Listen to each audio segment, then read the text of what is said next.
Hi, I'm Nathan, a student at West Virginia University with CFACT. The United States gets a bad rap for pulling out of the Paris Climate Accords, but what's actually happening with CO2 emissions?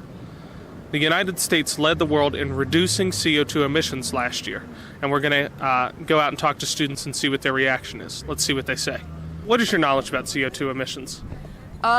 Pretty substantial. I know that China is the biggest CO2 emitter because they have the most vehicles per capita, but we also are second because of the number of cows we have. I know that it's not good for the environment, and since we have our industry has been growing a lot, we emit a lot more CO2, which can really harm the environment. Comes from a lot of different places. I know that some countries are starting to use carbon taxing to curb CO2 emissions.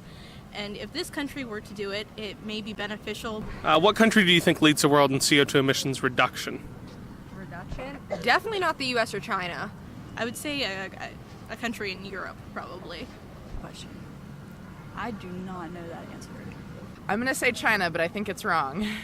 So probably somewhere more... I don't know much about this. With England. Yeah, somewhere in Europe. Or Ireland. Would you be surprised if I told you it was the U.S. that led the world in CO2 reduction? I would be very surprised, actually. How would you feel if I told you it was the U.S.?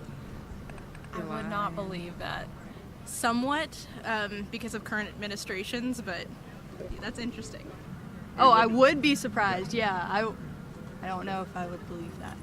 I actually have a graph here. If you look at the top half, that's all the countries that have reduced CO2 emissions, and the bottom half are all the ones that have increased. Oh, so I was very wrong. Yeah. I was very wrong. Yeah. I find it interesting that the U.S. is a leader. Here's this chart here. If you see the top half, those are all the countries that have had reductions in CO2 emissions, and the bottom half there, that's all the increases. Sweet. Oh wow, I didn't think that. Oh, that's exactly opposite of what I thought. As you can see, students were pretty surprised to hear that the United States led the world in reducing CO2 emissions despite leaving the Paris Climate Accord.